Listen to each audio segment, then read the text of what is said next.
సర్కార్పై BRS ఆరోపణలకు అదే స్థాయిలో తిప్పికొట్టే పనిలో ఉన్నారు హస్తం నేతలు. కాళేశ్వరం ప్రాజెక్టు నుంచి విదేశీ కంపెనీలతో ఎంఓయూల వరకు అన్ని బయట పెడుతున్నారు.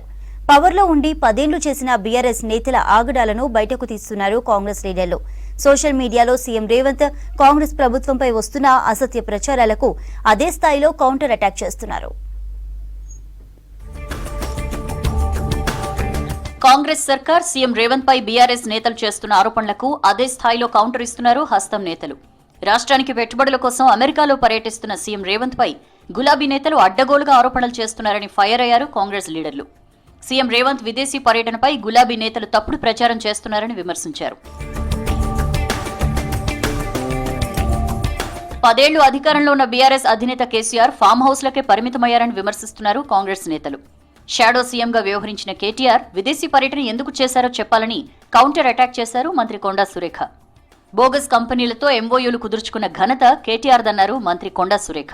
కేసీఆర్ ఏమో అసెంబ్లీలోకే రాడు, కేటీఆర్ ఏమో ఇటువంటి ప్రెస్ మీట్లు పెట్టి అడ్డగోలు మాటలు. మరి గతంలో 22 జూన్ 10వ తేదీన భువి బయోకెమికల్స్ కంపెనీ 1040 కోట్ల పెట్టుబడితో ఇథనాల్ యూనిట్ని, ధాత్రి బయోసిలికేట్ కంపెనీని 160 కోట్లతో సిలికాన్ బయోగ్యాస్ యూనిట్ను, ఈ పరిశ్రమల స్థాపనలో 2000 మందికి పైగా ఉపాధి కల్పించనున్నట్లు నాటి పరిశ్రమల శాఖ మంత్రి కేటీఆర్ గారు మరి ఊదరగొట్టడం జరిగింది. కానీ విచిత్రమైన అంశం ఏంటంటే ఈ కంపెనీ రిజిస్టర్ అయిందేమో 14th జూలై 2022, కానీ మరి వీళ్ళేమో పెట్టుబడులు MoU పెట్టుకున్నదేమో 10th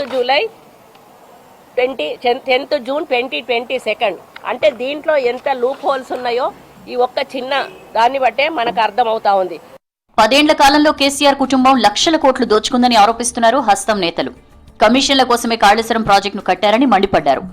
machine Kakatiya, machine Bhagiratha, దళిత బంధు, గొర్రెల పంపిణీ పథకం, చేపల పెంపకం, కేసీఆర్ కిట్, హరితహారం ఇలా పథకాలన్నీ అవినీతిమయమేనన్నారు మంత్రి కొండా సురేఖ.